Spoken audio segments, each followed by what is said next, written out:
Hello guys, welcome back to my YouTube channel. आज का जो स्टोरी है इसके बारे में मैं चाह कर भी कुछ नहीं बोल सकती, क्योंकि इस वीडियो में ऐसे ऐसे चीजें हैं जिससे बोलने से ही आप वीडियो देखने से पहले ही लाल हो जाएंगे। ये स्टोरी यंग स्टेप फादर और डॉटर की है, मतलब वीडियो फुली रोमांटिक होने वाली है। और आपको वीडियो पसंद आए तो चैनल सब्सक्राइब, वीडियो लाइक और लवली कॉमेंट करना ना भूले। So let's play video. Scene शुरू होता है जहां रोजा सामने खड़े आदमी से पूछ रही थी कि क्या वो उससे सच में प्यार करता है। थोड़ी देर चुप रहने के बाद वो आदमी पूछता है कि वो ये बात क्यों उठा रही है। रोजा फिर से वही सवाल दोहराती है, जोर देकर पूछती है कि वो उससे प्यार करता है या नहीं। उसकी आवाज कांप रही थी। वो चिल्लाते हुए कह रही थी कि उसे ये जानना बहुत जरूरी है, क्योंकि वो कोई जवाब नहीं दे रहा था। वो बार बार पूछ रही थी कि क्या वो उससे प्यार करता है। उसकी नज़र धुंधली होने लगी थी और उसे लगने लगा कि सामने खड़ा आदमी आखिर है कौन। अचानक रोजा नींद से जाग गई। उसने खुद को काफी खुली ड्रेस में देखा और एक लग्जरी होटल के कमरे की छत को घूरते हुए हैरान रह गई। वो बड़बड़ाई कि ये अजीब सपना आखिर था क्या। लेकिन वो सोच ही रही थी कि तभी उसने अपने पास किसी को सोते हुए देखा और वो डर गई। पास लेटा आदमी अचानक उठ बैठा और बोला कि उसने उसे डरा दिया और पूछा कि उसके साथ क्या दिक्कत है। सोफे पर बैठी एक लड़की ने जम्भाई लेते हुए पूछा कि क्या हो रहा है। रोजा पूरी तरह शॉक थी। उसने पूछा कि ये दोनों कौन हैं और उसके कमरे में कैसे आ गए। आदमी ने हैरानी से कहा कि क्या वो मजाक कर रही है, क्योंकि वो लोग कल रात होटल की रूफटॉप पर साथ में पार्टी कर रहे थे। उसने कहा कि रोजा ने ही उन्हें बोला था कि वो उसके कमरे में आके चिल कर सकते हैं और बाकी लोग अभी बाहर पड़े सो रहे हैं। रोजा ने हल्की शर्मिंदगी के साथ अपना सिर पकड़ा और पूछा कि क्या सच में ऐसा ही हुआ था। उसे एहसास हुआ कि वो इतनी ज़्यादा ड्रिंक कर चुकी थी कि उसे कुछ याद ही नहीं। आदमी ने कहा कि वो तो वैसे भी अपनी कोल्ड नेचर के लिए फेमस है। उसके पास बैठी लड़की ने पूछा कि क्या रोज़ा को उसका नाम तो याद है। थोड़ी देर सोचकर रोज़ा ने कहा कि कैथी। आदमी हंस पड़ा और बोला कि बिल्कुल गलत। लड़की ने चिढ़कर कहा कि उसका नाम जिनेवा है। बाद में बीच पर चारों तरफ हंसी की आवाजें थी। लोग पानी में खेल रहे थे। रोजा एक पैरासोल के नीचे बैठकर अपने फोन को खाली नजर से देख रही थी। जिनेवा उसके पास लेटी थी और उसे याद दिला रही थी कि वो यहाँ सिर्फ वेकेशन मनाने आई है और 1-2 महीने बाद वापस जाएगी। एक और लड़की ने टीज करते हुए कहा कि तब तक होटल की सारी फैसिलिटीज एंजॉय कर ले, खासकर हेयर ऑयल। पास से गुजरते एक लड़की ने ताना मारते हुए कहा कि कोई भी ऑयल उसके सूखे घास जैसे बाल ठीक नहीं कर सकता। लड़की ने गुस्से से उसे बॉल्ड जग कहा और बोला कि जाकर स्विम कर या कुछ और कर। उधर रोजा ने अपनी रिंगिंग फोन उठाई। कॉलर आईडी था सीओ याया यॉन। उसने थोड़ा झिझकते हुए कॉल उठाया। जॉन की आवाज आई। बोला कि 1 महीना हो गया और क्या उसे यही बिहेवियर मिलना चाहिए। उसने कहा कि उसने उसकी इंस्टा देखी जहां वो बिजी होने की बात कर रही थी लेकिन इधर उधर घूम रही थी। उसने पैना मारा, तो क्या परफेक्ट डॉटर हो तुम। रोजा ने चिढ़कर पूछा कि उसने कॉल क्यों किया है। जॉन ने उसकी बात इग्नोर की और पूछा कि वो करिया कब वापस आएगी। रोजा ने कहा कि शायद सेमेस्टर शुरू होने से पहले आ जाएगी। उसने पूछा कि क्यों बुला रहा है। जॉन ने कहा कि वहां बहुत कुछ चल रहा है, कुछ मजेदार भी। रोजा ने पूछा कि क्या।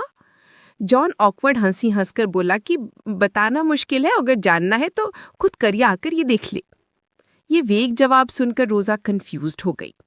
जिनीवा जो सुन रही थी उसने टीजिंग करते हुए पूछा कि क्या फोन पर आवाज जो थी वो रोजा के पिता की थी।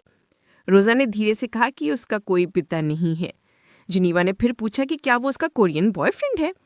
रोजा ने मना करते हुए कहा कि वो तो बस कॉलेज का फ्रेंड है जो अचानक कॉल करके कुछ भी बोलने लगा। फोन रखने के बाद रोजा को लगा कि शायद उसकी माँ के साथ कुछ हुआ है। उसने ब्राउजर खोला और फ्लोरा होटल सर्च किया। फ्लोरा एक लग्जरी ग्लोबल होटल चेन है जिसकी 30 से ज़्यादा ब्रांचेस है और मियामी में अभी नया ब्रांच खुला है जिसमें रूफटॉप बार, फाइन डाइनिंग और वीआईपी कसिनो है। ली रोजा जो कि 22 साल की हैं और जिससे इसकी सेल्स बढ़ रही थी। रोजा ने चैन की सांस ली कि कोई स्कैंडल या इशू नहीं है। उसने फोन बेड चेयर पर फेंक दिया और नीले आसमान को देखते हुए सोचा कि शायद कोरिया में सच में कुछ इंटरेस्टिंग चल रहा है। हालांकि वो सिर्फ कॉलेज स्टूडेंट थी, फिर भी वो जानती थी कि लोग उसे अपने फैमिली बिजनेस की सही हेयर मानते हैं। जब वो आखिरकार कोरिया पहुंची, उसके ड्राइवर ने एयरपोर्ट पर उसका स्वागत किया और कहा कि वो इस बार जल्दी आ गई, वरना वो पूरा 2 मंथ का ब्रेक बाहर ही रहती है। रोजा ने कहा कि वो थोड़ा टायर्ड महसूस कर रही थी, इसलिए जल्दी लौट आई। उसने कहा कि लूनर न्यू ईयर भी आ रहा है, तो उसने सोचा कि माँ को सरप्राइज दे दूं। फिर उसने ड्राइवर से पूछा कि उसकी माँ कैसी है, क्योंकि उसने उन्हें बताया नहीं था कि वो आ रही हैं, तो सरप्राइज असली होगा। ड्राइवर हल्का सा घबरा गया। उसने जबरदस्ती मुस्कुराते हुए कहा कि मैडम बिल्कुल ठीक है। उसका ऑकवर्ड टोन रोजा की नजर से नहीं बचा, लेकिन उसने सोचा कि शायद ये उसकी बात नहीं है। जब कार ग्रैंड एस्टेट पर पहुंची, उसका चमकता हुआ घर दिन की रोशनी में बहुत खूबसूरत लग रहा था। सब कुछ काम और परफेक्ट लग रहा था। कार से उतरकर रोजा ने कहा कि वो बहुत थक गई है। उसने बटलर को आवाज देकर कहा कि सामान ऊपर रख दे। कोई जवाब न मिला तो उसने सोचा कि शायद वो मार्केट गया होगा। उसने बैग सीढ़ियों के पास रख दिए और अंदर जाने लगी। तभी उसने दरवाजे पर रखे एक मनुष्य के शूज देखे, जो उसकी पहचान के नहीं थे। उसका दिल धक से रह गया। उसे बेचैनी हुई कि ये शूज किसके हैं।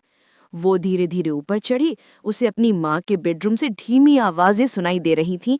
उसके हाथ कांपने लगे।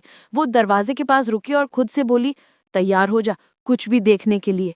उसने थोड़ा सा खुला दरवाजा आगे बढ़कर देखा, और फिर उसकी आंखें फैल गई, उसका पूरा शरीर जम गया।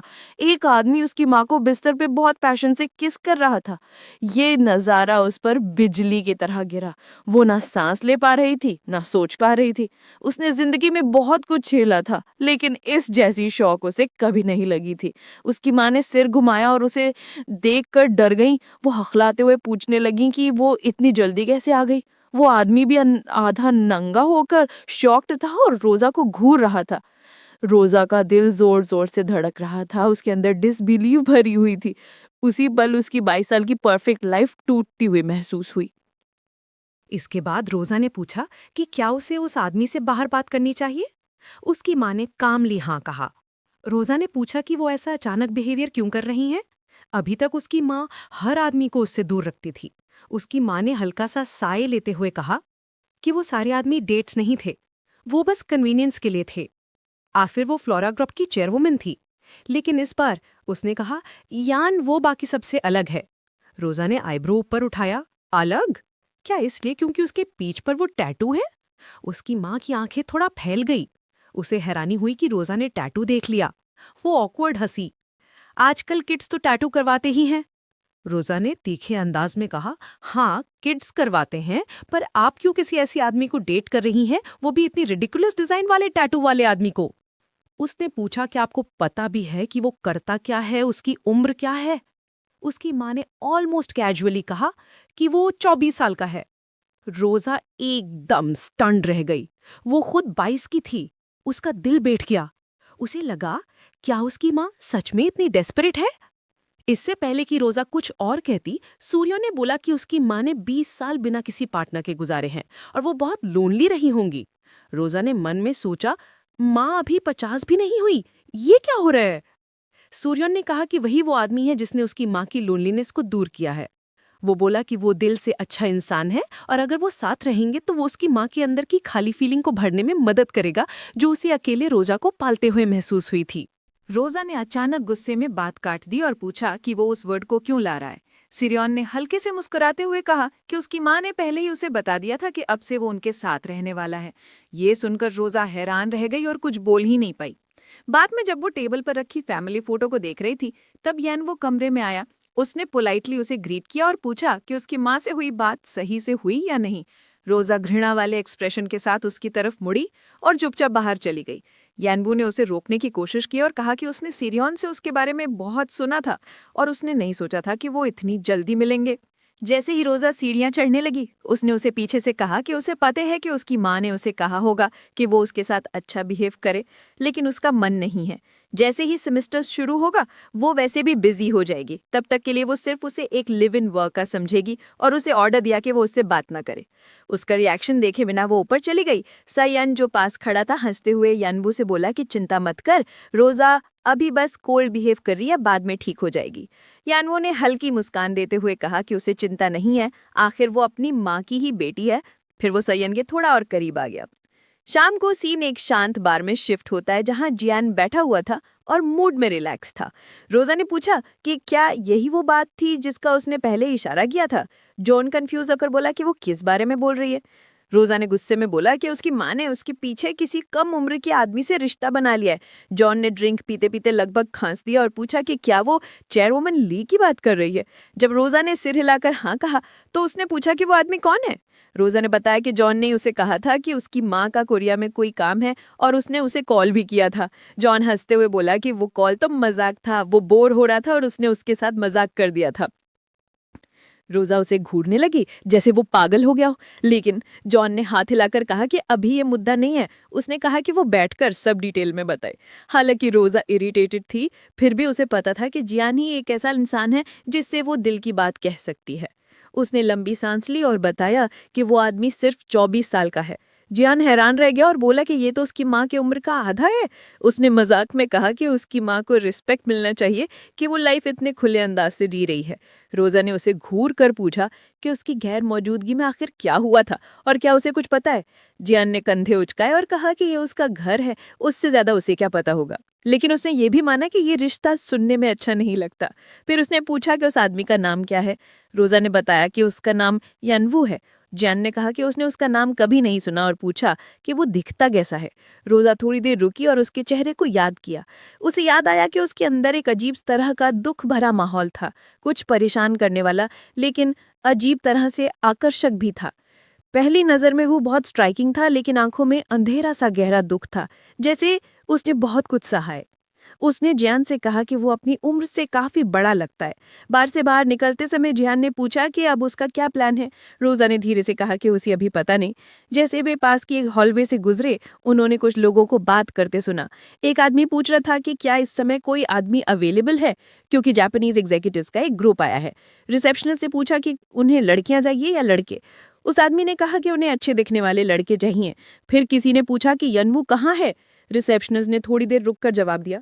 ग्राहक ने गुस्से में कहा कि यनवू तो जॉब छोड़ चुका है। उसने कहा कि यनवू तो इस काम के लिए परफेक्ट था। रिसेप्शनिस्ट ने घबराकर कहा कि वो किसी और को जल्दी बुला लेगी। फिर आदमी ने पूछा कि क्या ये सच है कि यनवू किसी अमीर औरत के साथ चला गया है। दूसरे ने सिर हिलाकर कहा कि ये र्यूमर स्टाफ में चल रहा है कि यनवू ऐसा इंसान है जिसे अफेक्शन से जुड़ी प्रॉब्लम्स हैं और वो बड़ी उम्र की औरतों को दीवाना बना दे। जॉन ने उस कमेंट पर हंसते हुए सिर हिलाया। उसकी हंसी थोड़ी गंदी सी थी। पास खड़ी रोजा ने सब कुछ सुन लिया। उसका एक्सप्रेशन अचानक गहरा हो गया। उसकी पूरी वाइब ठंडी और तेज हो गई। जॉन ने माहौल हल्का करने की कोशिश में मजाक किया कि शायद वो यानवू के किसी डोगो नाम के आदमी से कंफ्यूज कर रहे हों, लेकिन उसका मजाक बिल्कुल भी काम नहीं आया। उसी रात रोजा घर वापस आई और अपने कमरे में गई। उसे अपने ही घर में अजीब सी बेचैनी लग रही थी। उसे जॉन की वो बात याद आई जब उसने उसे खुश करने की कोशिश की थी और कहा था कि वो ज्यादा सोचे नहीं क्योंकि ओवर थिंकिंग उसकी स्टाइल नहीं है। लेकिन ये बात कहना आसान था, करना नहीं। तभी उसे हल्की आवाज सुनाई दी, मास्टर बेडरूम की डायरेक्शन से आने वाली मॉर्निंग की आवाजें। वो वहीं रुक गई। उसका चेहरा शॉक में बिगड़ गया। वरांडा पर खड़ी वो अंदर ही अंदर गालियां देने लगी कि करोड़ों की कीमत वाले घर की दीवारें इतनी पतली कैसे हो सकती हैं। उसकी सोच में कड़वाहट भर गई कि 3 ग्रैंड पर प्योंग वाले घर में उसे ये हक भी नहीं है कि वो अपनी माँ की आवाजें ना सुने। उसने मुड़कर कहा कि उसे अपने कमरे में ही चले जाना चाहिए, वहां शायद कुछ नहीं सुनाई देगा। लेकिन जैसे ही वो रुकी, उसकी नजर फिर से मास्टर बेडरूम की तरफ चली गई। जॉन की पहले कही बात, ऐसा आदमी जो बड़ी उम्र की औरतों को पागल कर देता है, उसके दिमाग में गूंजने लगी। उसके भीतर क्यूरियोसिटी धीरे धीरे बढ़ने लगी, चाहे वो मानना नहीं चाहती थी। जैसे ही रोजा स्वीट की तरफ बढ़ी, उसके मन में आया कि क्या उसकी माँ को पता था कि वो किस तरह का आदमी है, उससे पहले कि वो उसे घर में ले आई। उसने सोचा कि अगर उसकी माँ ने उनकी इंटीमेसी देखी होती तो शायद वो सब कुछ समझ जाती। रोजा कमरे के पास पहुंची, लेकिन अंदर से आती आवाजों ने उसे वहीं जड़ कर दिया। वो धीरे धीरे पीछे हटी और अपने कमरे में जाकर लेट गई, खुद को समझाते हुए कि उसे बस सो जाना चाहिए, सब ठीक हो जाएगा।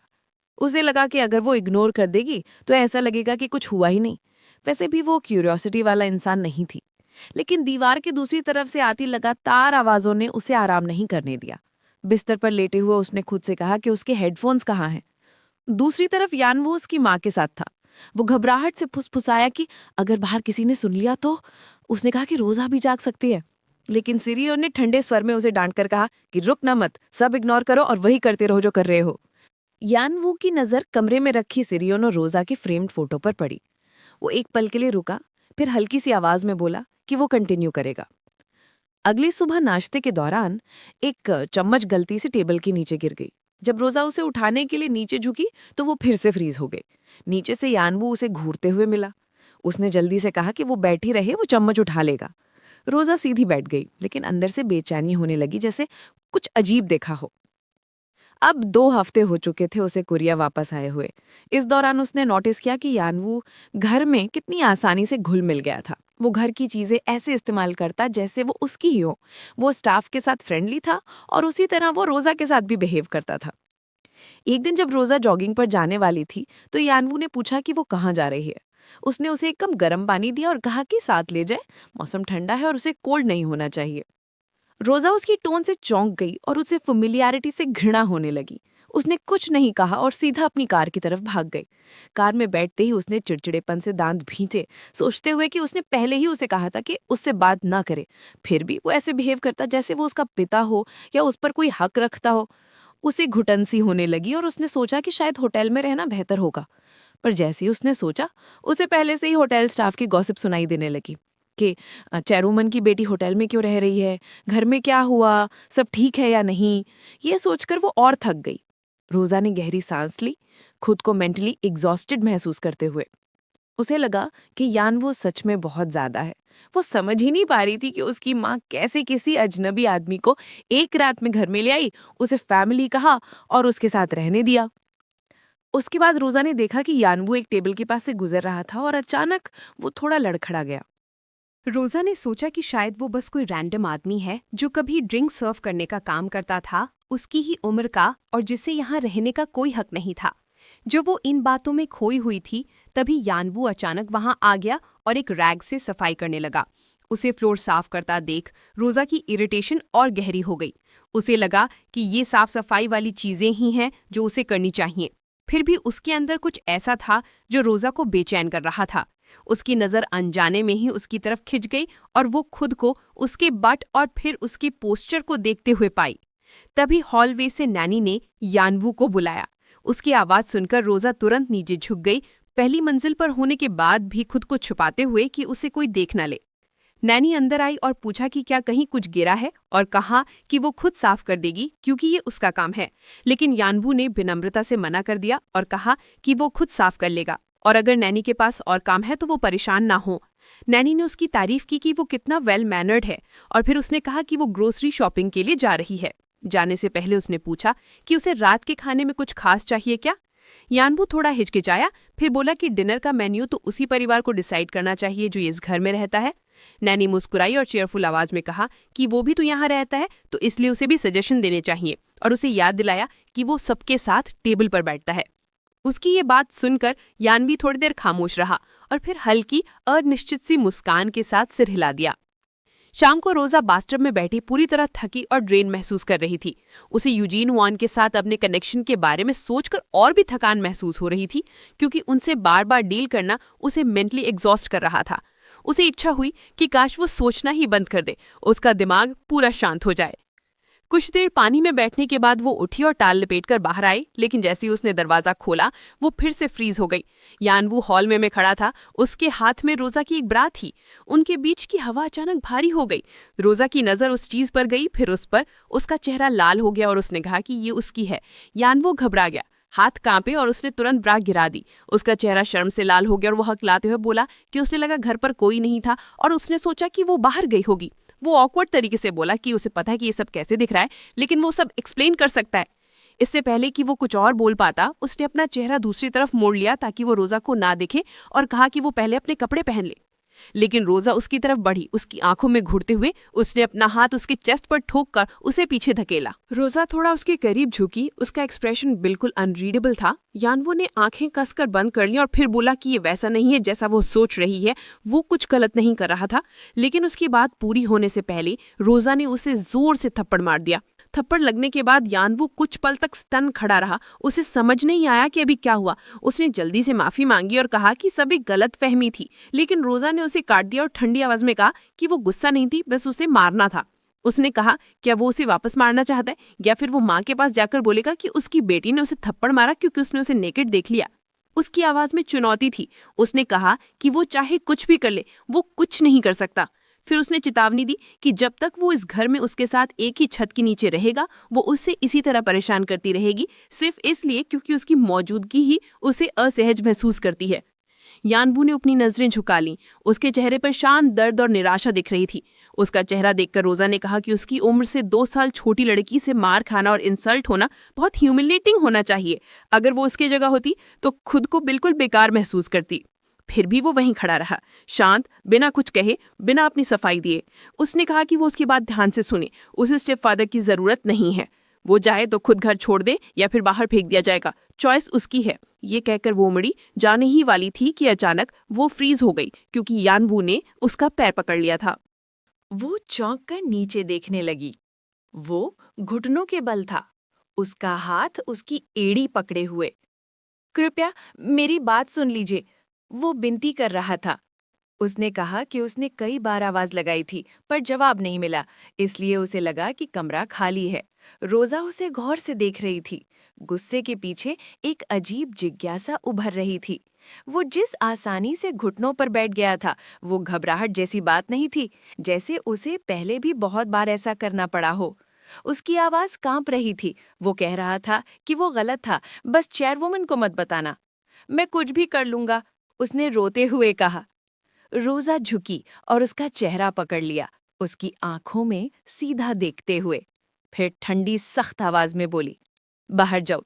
वो कुछ कहना चाहता था पर उसने कड़ाई से दोहराया, मेरे कमरे से बाहर निकलो। वो सिर झुकाकर माफी मांगता पीछे हट गया। रोजा ने लंबी सांस ली और मुड़ी, लेकिन उसने देखा कि उसके शेल्फ पर कपड़ों का ढेर गिरा हुआ है। तभी याद आया, शायद थोड़ी देर पहले नैनी ने उससे कहा था कि उसे कुछ काम निपटाने हैं, इसलिए यानवू से कपड़े ऊपर रखने में मदद मांगी थी। यानवू ने पूछा था कि क्या करना है और नैनी ने कपड़ों का ढेर उसके हाथ में पकड़ा दिया था। उसने रोजा को कई बार पुकारा था पर जवाब नहीं मिला। उसे लगा वो घर पर नहीं है, इसलिए चुपचाप अंदर आकर कपड़े मेज पर रख दिए। लेकिन कुछ कपड़े फर्श पर गिर गए और उसी समय रोजा बाथरूम से बाहर आ गई और वही गलतफहमी हो गई। अब कमरे में अकेली रोजा जबड़े पीछे खड़ी थी। वो खुद को समझाती रही कि उसे फर्क नहीं पड़ता, पर असल में वो बार बार सोच रही थी कि जिस तरह वो तुरंत घुटनों पर बैठ गया, रोने लगा, उसमें कुछ ऐसा था जो दिमाग से उतर नहीं रहा था। उसने अपनी हथेली देखी, थप्पड़ के बाद लाली थी। वो उसी जगह को बार बार रगड़ रही थी। एक अजीब सी अनजान सा एहसास हो रहा था, ना तो संतोष, कुछ और। रगड़ती रगड़ती त्वचा हल्की सी फट गई और खून निकल आया। एक अजीब सी सिहरन उसकी रीढ़ में उतर गई। बाद में सूर्यान घर लौटी और दोनों को बुलाकर पूछा कि वो क्या कर रहे थे। दोनों चुप। रोजा ने नजरें चुरा लीं और यानवू के चेहरे पर कोई भाव नहीं था। रोजा ने देखा कि उसके चेहरे पर कोई निशान नहीं था। उसे लगा शायद उसने जोर से मारा ही नहीं है। सूर्यान ने रोजा से पूछा कि वो यानवू को वो आदमी क्यों कह रही है। रोजा ने ठंडी आवाज में कहा, हम दोनों अपने कमरों में थे और क्या कर सकती थी उसके साथ। सूर्यान का गुस्सा फट पड़ा, तुम उसे नाम से क्यों नहीं बुलाती, इतना बेअदब क्यों हो। यानवू बीच में बोला कि सब ठीक है, पर सूर्यान ने उसे चुप रहने को कहा। सूर्यान ने रोजा से कहा कि उसे आदत डालनी होगी, उसे यानवू को सम्मान से बुलाना चाहिए। रोजा कुछ नहीं बोली, बस गुस्से से यानवू को देखती रही। वो सोच रही थी कि ये आदमी जिसे उसने थप्पड़ मारा, ये कैसे ऐसे शांत बैठा है जैसे कुछ हुआ ही ना हो। ये सोचकर उसके भीतर कुछ खलबली सी उठी। अगर उसने उससे और जोर से मारा होता तो। फिर सूर्यान के उसकी हथेली पर खरोचे देखीं और पूछा कि क्या हुआ है। रोजा ने झट से कहा कि वो हाथ धोते समय हो गया, लेकिन उसके दिमाग में यही घूम रहा था कि शायद उसने यानवू के चेहरे पर भी कोई निशान छोड़ा हो। सूर्यान ने पूछा कि आखिर वो क्या धो रही थी कि इतना जोर से क्या हाथ छिल गया। रोजा ने ठंडे स्वर में कहा, कुछ गंदा लग गया था। यानवू उसके सामने बैठा था, उसके कंधे तन गए, उसने सिर झुका लिया। खाना चुप्पी में बीता। रोजा के छोटे छोटे जवाब, यानवू की बनावटी मुस्कान, सब कुछ असहज। खाने के बाद रोजा सोचने लगी, क्या उसने कभी जानबूझकर किसी ऐसी चीज को तोड़ा है जिसे वो पहले चाहती थी। उस ख्याल पर उसके चेहरे पर हल्की सी मुस्कान आ गई। हकीकत में उसे वो एहसास अच्छा लगा था, इतना अच्छा कि उसे खुद पर शर्म आई कि वो इसे मजा कह रही है। अब रोजा अपने दोस्तों के बीच एक पब में बैठी थी। सब लोग नए सेमेस्टर शुरू होने से पहले जश्न मना रहे थे।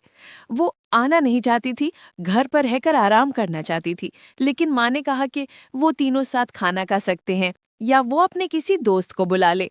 उसके लिए वो डिनर किसी नाइटमेयर जैसा होता, इसलिए वो दोस्तों के साथ आ गई। उसे लगा यहाँ की शोरगुल वाली पार्टी घर के उस माहौल से कहीं बेहतर है।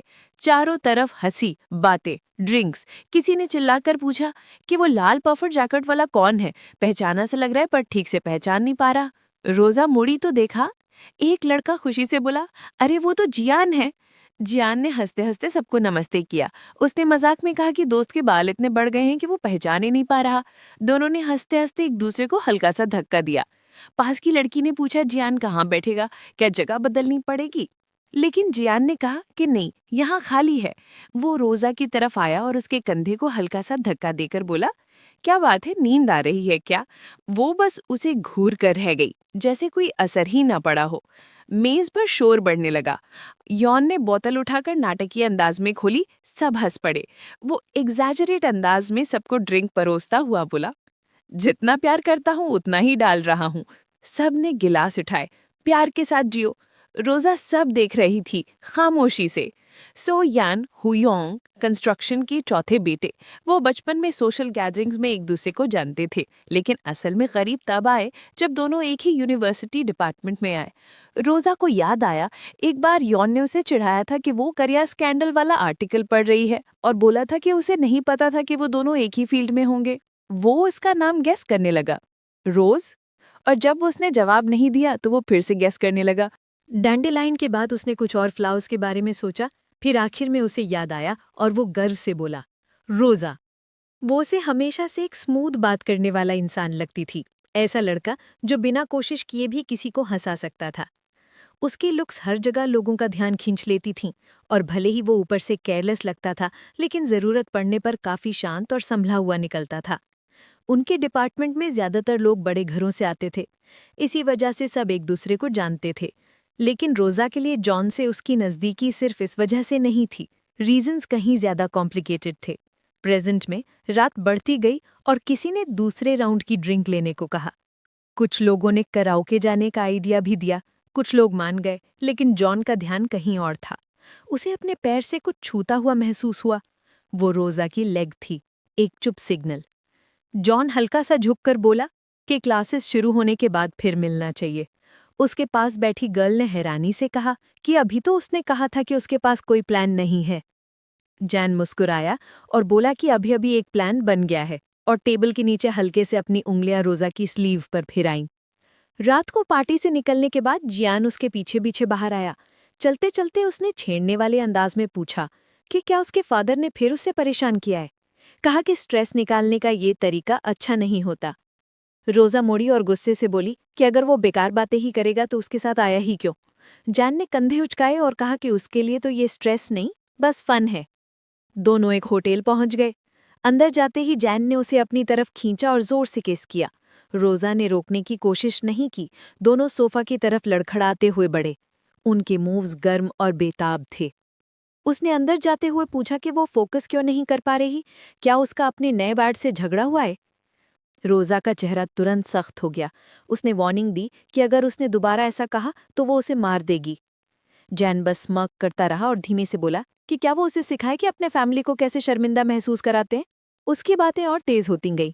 उसने कहा कि वो एक अजनबी को घर ले आई, फिर अपने कमरे में बंद हो गई जैसे कुछ हुआ ही ना हो। रोज़ा ने उसे दूर ढकेलने की कोशिश की, लेकिन उसने और जोर से पकड़ लिया।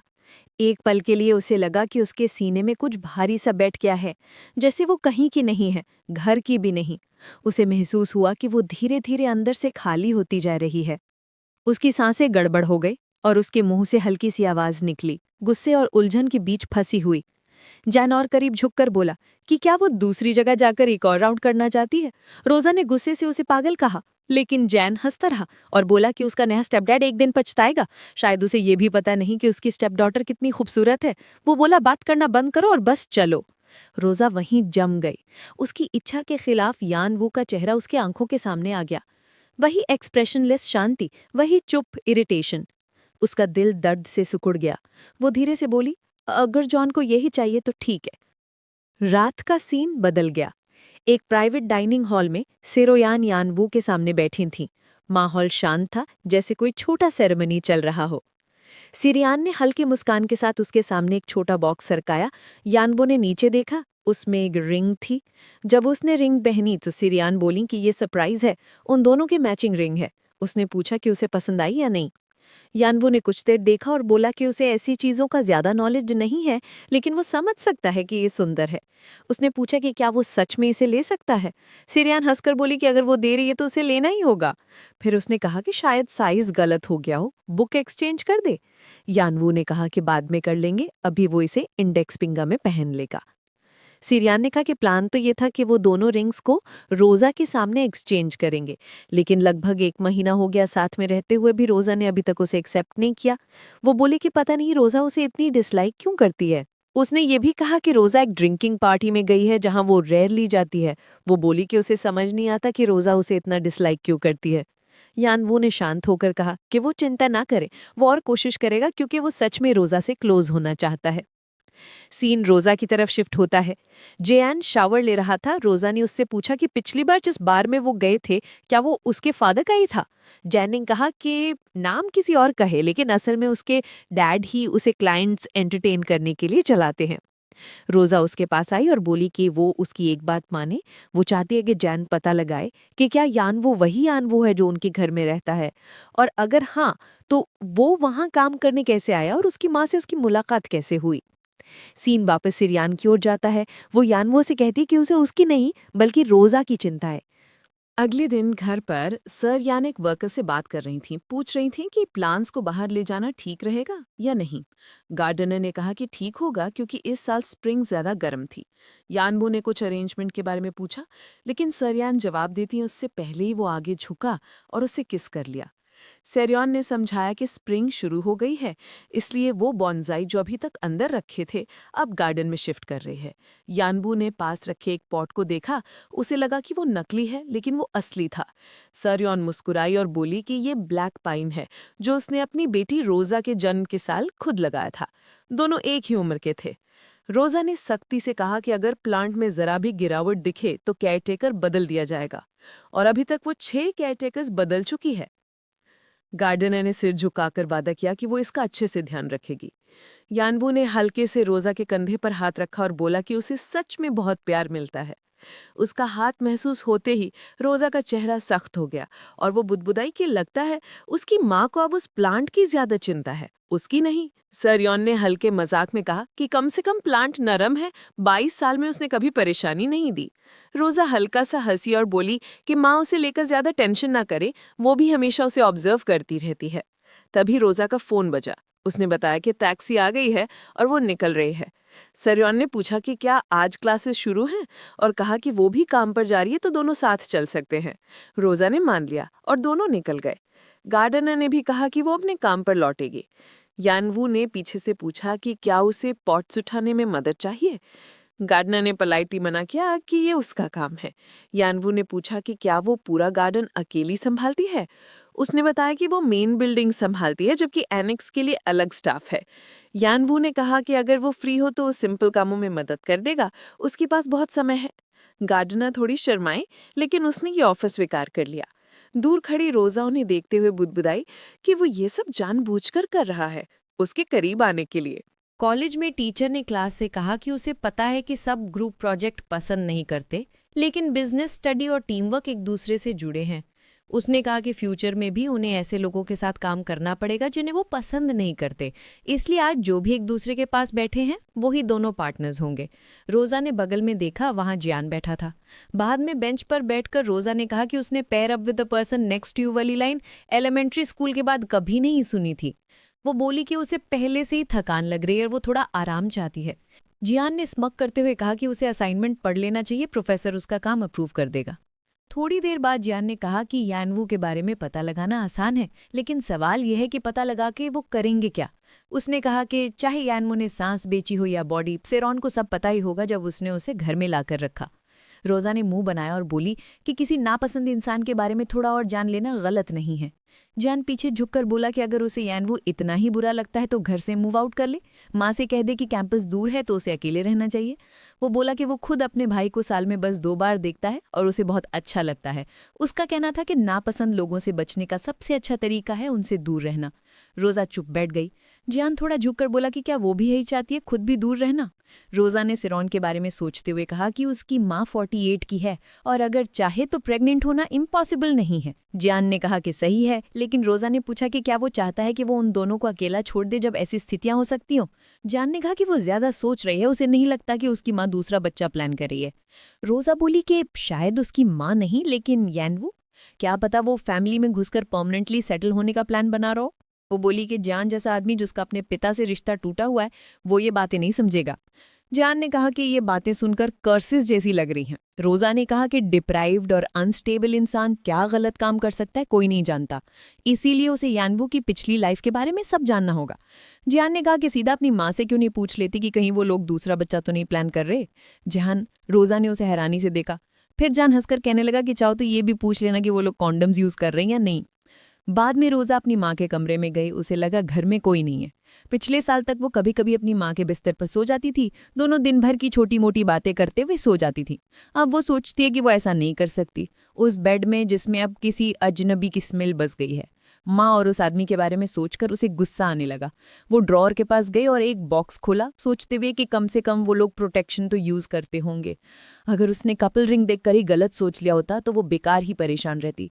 लेकिन अब जब उसने बॉक्स देखकर कंफर्म कर लिया, उसे असली घिन महसूस हुई। उसके दिमाग में एक इमेज आई, यानी वो कॉन्डम निकाल रहा है, पहन रहा है और माँ के साथ सो रहा है। उसने अपनी माँ को मौन करते हुए इमेजिन किया, जबकि यानवू मज़े से सब कर रहा है। रोज़ा चीखी और बॉक्स को वापस ड्रॉ में फेंक दिया। वो उठी, अपना सिर पकड़ा और गुस्से में बेड को किक किया। वो कांप रही थी। सीन फिर गार्डन में शिफ्ट हुआ। गार्डनर ने यानवू को पिछले कुछ दिनों की मदद के लिए थैंक्स कहा। यानवू ने कहा कि उसने तो पहले ही बोला था कि वो फन के लिए कर रहा है। उसने पेड़ पर एक छोटे फ्रूट की तरफ देखा और पूछा कि ये टैंजरीन है, ये तो बहुत छोटा लग रहा है।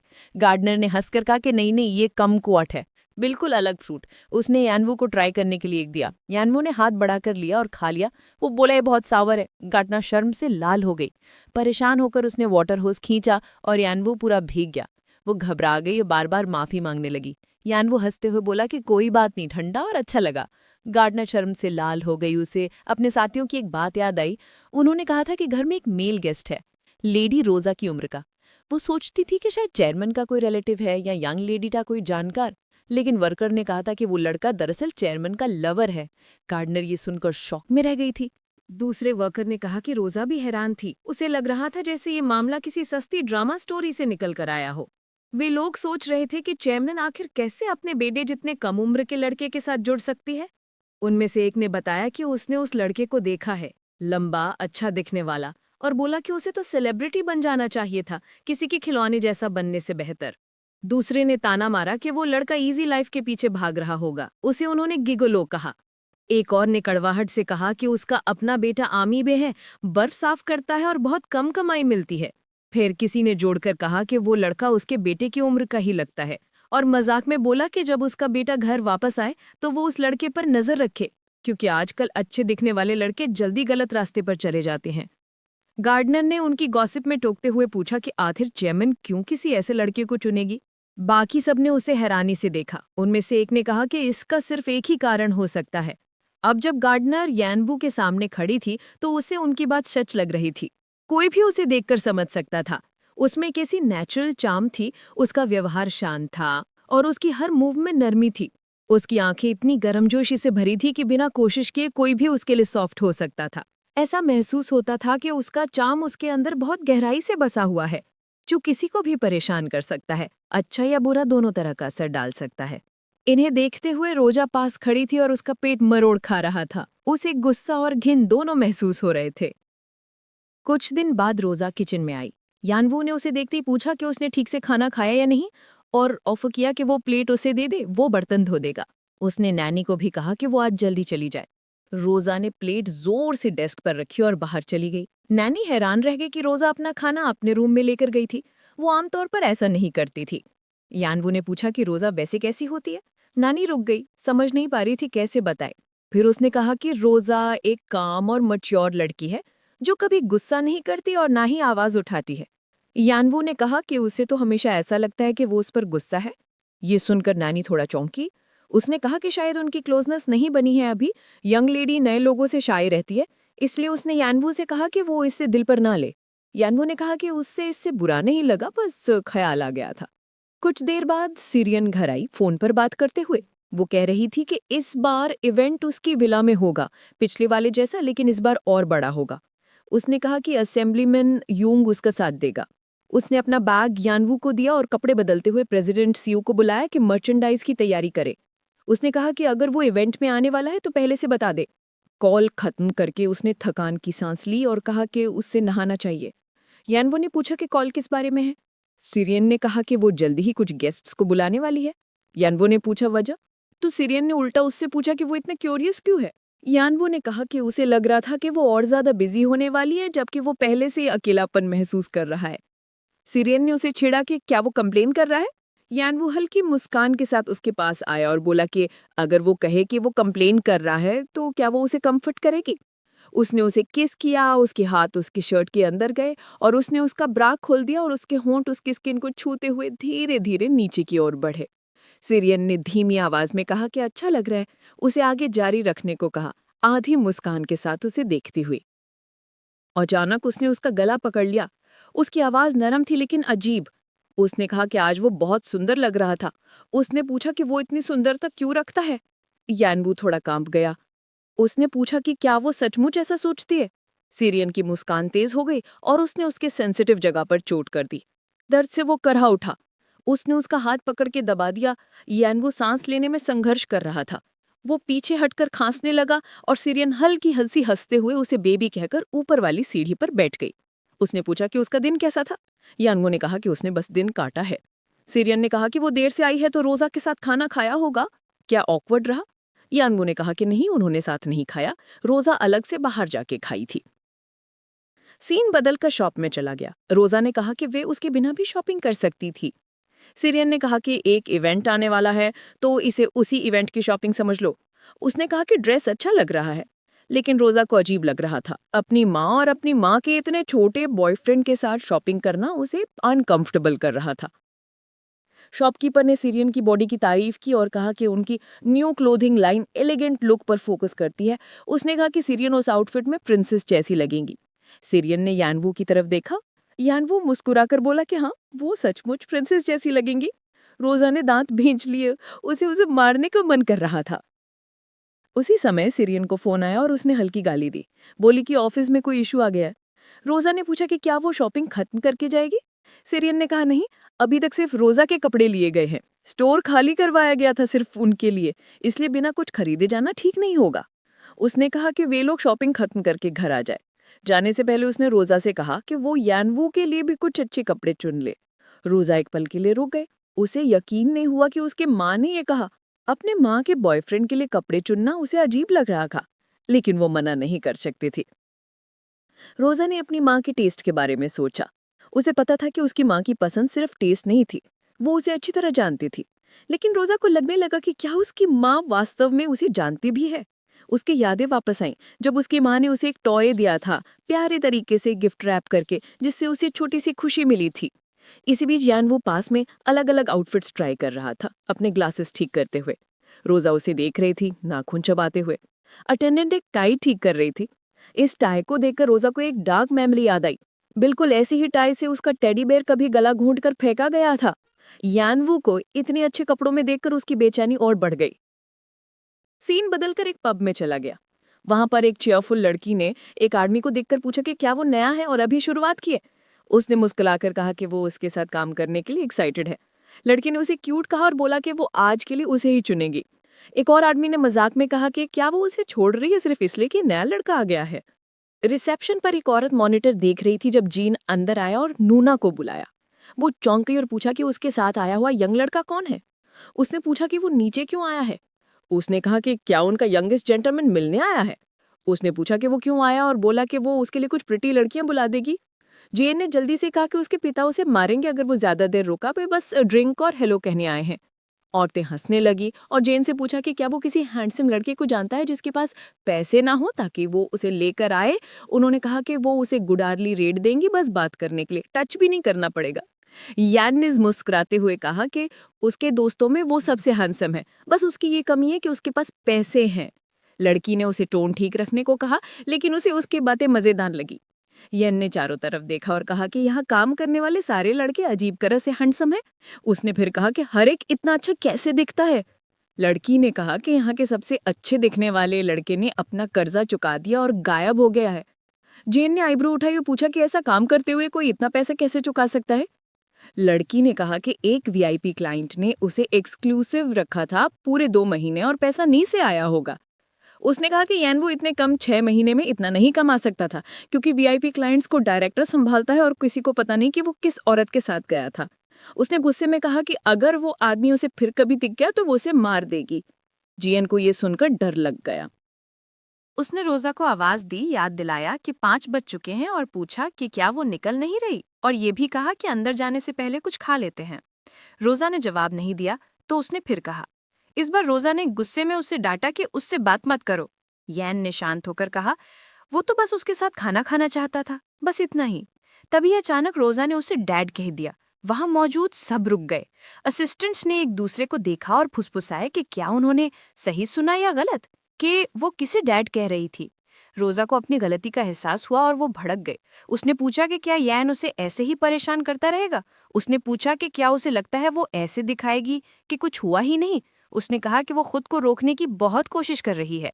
यान ने कुछ पल के लिए नजरें नीचे की, फिर ऊपर देखा और धीमे से कहा कि वो ऐसे बोलती है जैसे उसे फर्क ही नहीं पड़ता, लेकिन बार बार वो उसे मौका देती रहती है। उसके होठों पर हल्की मुस्कान आ गई।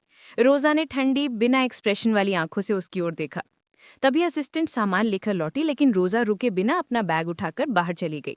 उसके दिमाग में लगातार बातें घूम रही थी। यान युंग का कीपर, गार्डनर और उसकी माँ के सामने बर्ताव। उसे अपना वो खिलौना याद आ गया जिसे वो बहुत पसंद करती थी और जिसे हर कोई खींचता तोड़ता था। फिर उसे याद आया कि कभी युंग योंग ने उससे पूछा था कि स्टेरियन को कैसी लड़की पसंद है। वो पल उसे बहुत असहज लगा था। उसे याद आया कि वो उसके कितना पास खड़ा था, उसकी सांस उसकी स्किन छू रही थी और उसके अंदर अजीब सी हलचल हुई थी। उस वक्त उसे पहली बार एहसास हुआ कि वो और उसकी माँ एक ही टेस्ट के मर्द पसंद करती हैं। उसी समय उसका फोन लगातार वाइब्रेट होने लगा। जॉन के मैसेजेस थे। वो उसे उसके पुराने वर्ड्स याद दिला रहा था कि अगर वो टास्क पूरा कर लेगा तो वो उसकी विश पूरी करेगी। यान अपने रूम में बैठा रोजा को बता रहा था कि यान योंग से कांटेक्ट टूटने के बाद उसके मैनेजर तक को नहीं पता कि वो कहाँ गया। उसने पूछा कि उसे क्या लगता है।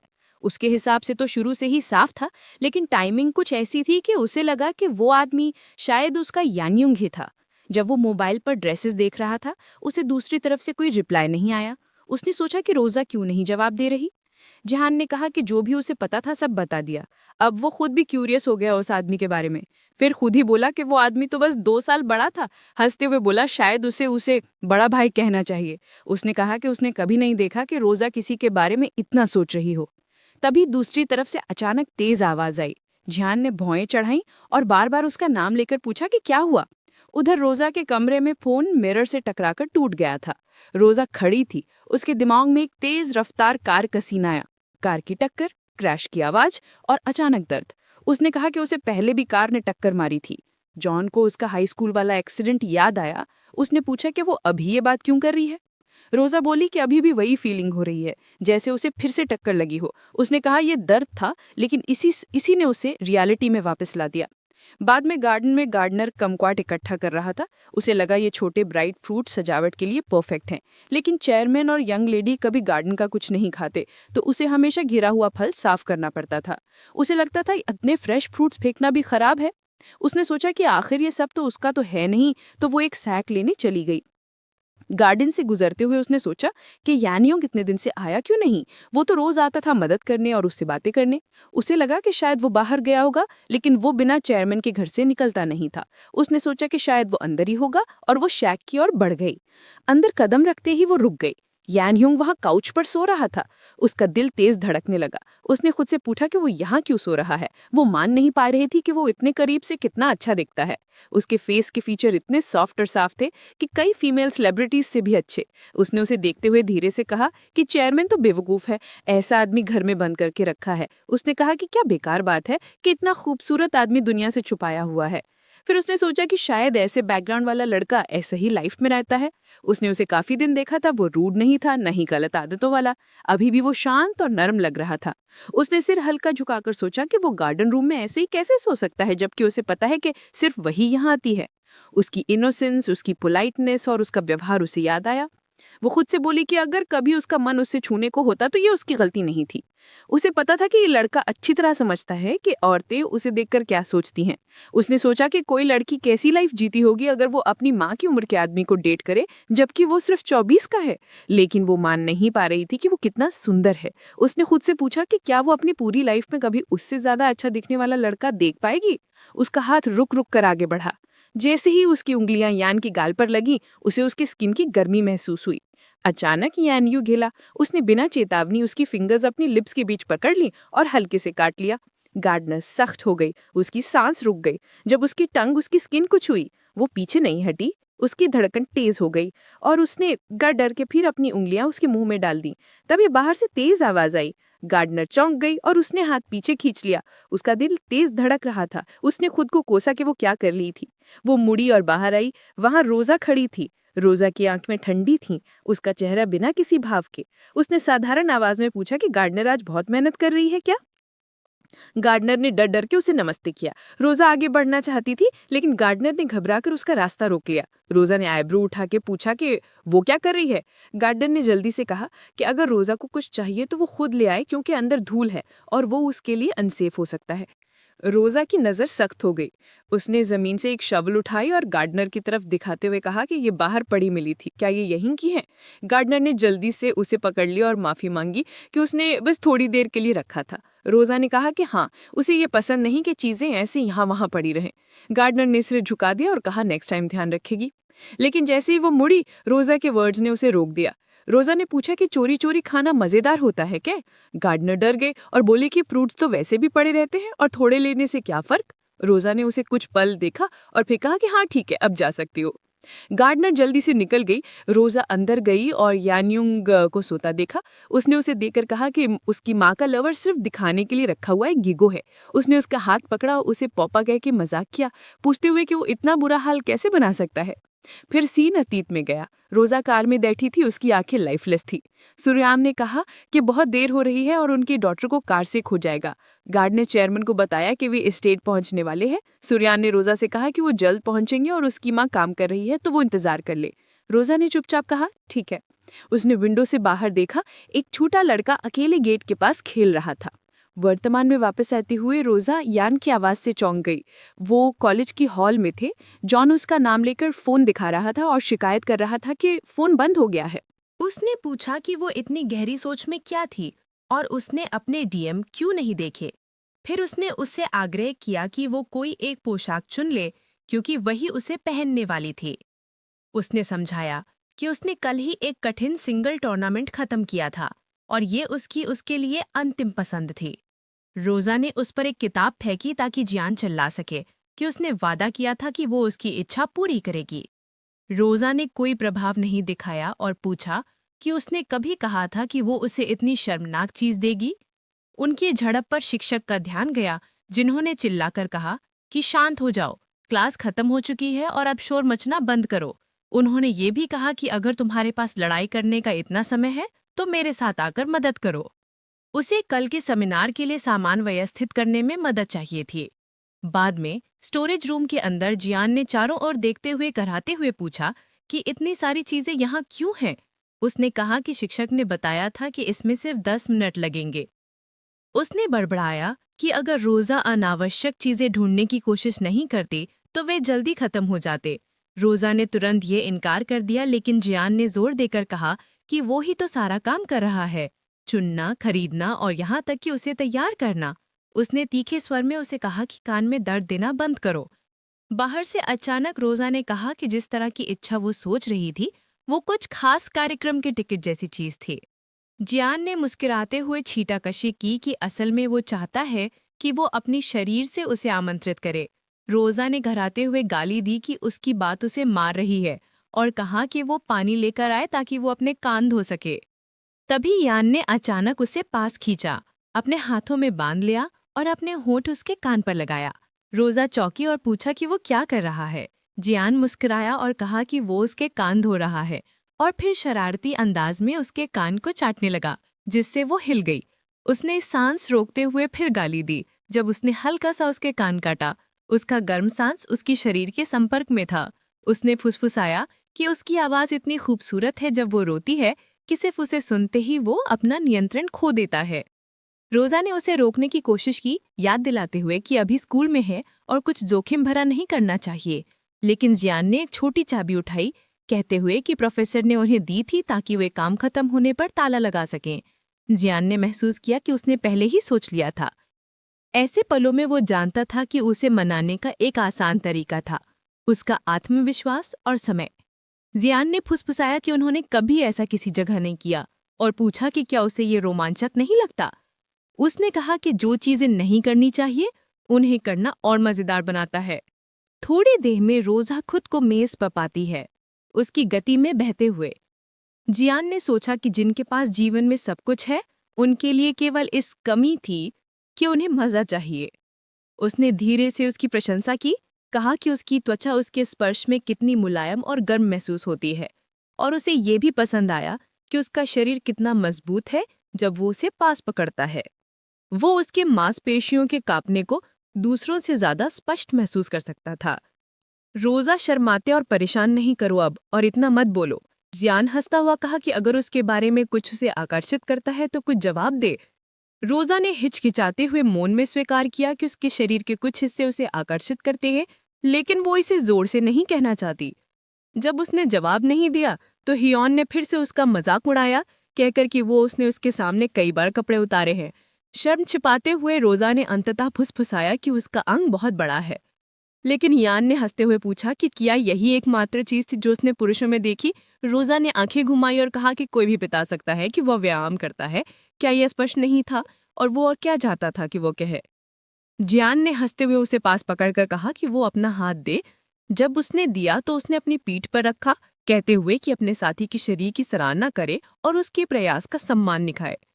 उसने झुककर उसे गहराई से चूमा, उसके शब्द उसके सांस में घुल गए।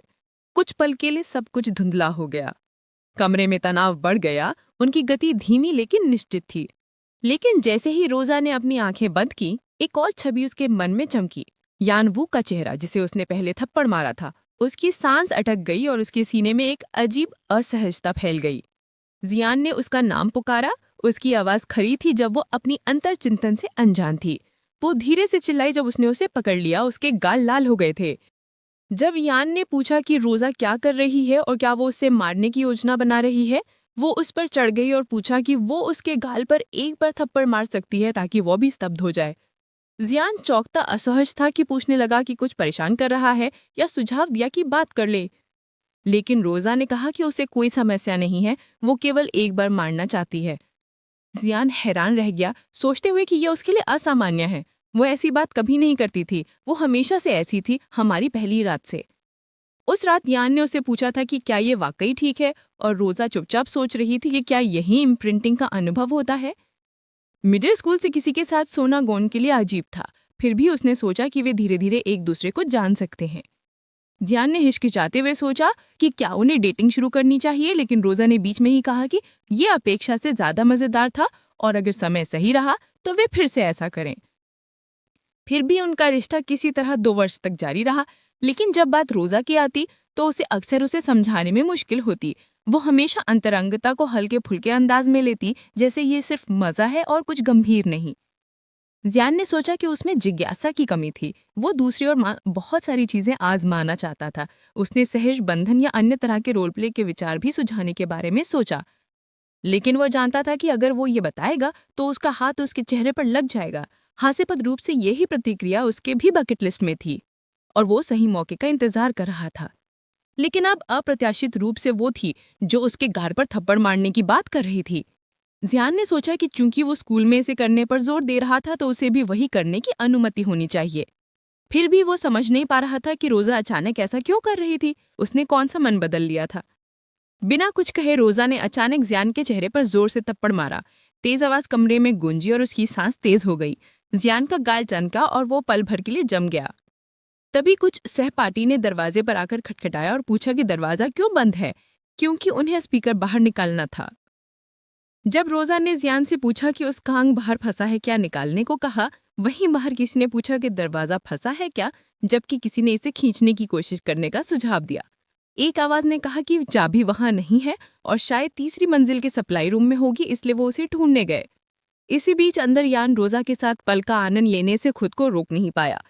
उसने उसे पास पकड़ रखा था, उसके हाथ उसके सीने पर फिसल रहे थे और सिचढ़ा रहे थे ताकि वो उसका नाम कढ़ाते हुए कहे। बाद में जब उसने कैमरे में अपनी परछाई देखी, उसने धीरे से कहा कि आराम से रहे, चेतावनी देते हुए कि उसे खरोच सकती है। रोजा ने उसे याद दिलाई कि ये वो था जिसने कहा था कि वो उसे मार सकती है। जियाद हंसता हुआ बोला कि मैं सच में एक बार ऐसा करना चाहता था। फिर रोजा रुक गई, यानवू का फिर से याद करते हुए जिसे पहले उसने थप्पड़ मारा था। उसने धीरे से कहा कि ये उसके लिए अनुभव उतना संतोषजनक नहीं था जितना वो सोच रही थी। उसने कहा कि ये सही नहीं लग रहा था और अब से हमें ऐसा कुछ नहीं करना चाहिए। जियान विश्वास से पलके झपकाता रहा। इसे इतनी आसानी से स्वीकार नहीं कर पा रहा था। फिर भी अंदर से वो फिर से करना चाहता था, कहते हुए कि उसे पसंद है जब वो ऐसी ईमानदार होती है। जब जियान ने सुझाव दिया कि उसे अपने नाखून काटने चाहिए, रोजा ने कहा कि लंबे नाखून सुंदर दिखते हैं और पूछा कि क्या वो उसके लिए इसे सहन नहीं कर सकता। जियान हल्के से हंसा, कहते हुए कि उसे अचानक इतना खुश दिखने की जरूरत नहीं है। उस शाम बाद में रोजा घर लौटी थकी हुई। उसका शरीर दुख रहा था और वो केवल आराम करना चाहती थी। लेकिन जैसे ही वो अंदर आई, उसने लिविंग रूम में टेलीविजन की आवाज़ सुनी। उसने धीरे से आह भरी और देखा कि यानबू आराम से सोफे पर बैठा मूवी देख रहा है। उसका बैठना ऐसा था जैसे वो अपने घर जैसा महसूस करता हो। उसके लिविंग रूम में राजा की तरह आराम कर रहा था। जब वो पास आई, उसने एक चौंकाने वाली चीज देखी। यान वू की आंखें लाल थीं और उसके गालों पर आंसू बह रहे थे। वो मूवी देखते हुए रो रहा था। रोजा विश्वास नहीं कर पा रही थी कि वो देख रही थी। किसी को इतनी साधारण और क्लीशेड रोमांस कहानी पर रोते देखना। वो कुछ पल चुप रही, तब यानवू ने उसकी मौजूदगी देखी। चौंककर उसने जल्दी से अपना चेहरा पहुंचा और पूछा कि वो कब आई और क्या वो अभी स्कूल से लौटी है। रोजा ने हाथों को मोड़कर पूछा कि वो क्यों रो रहा है। यानवू घबरा गया, जोर देकर कहा कि उसे सच में पता नहीं।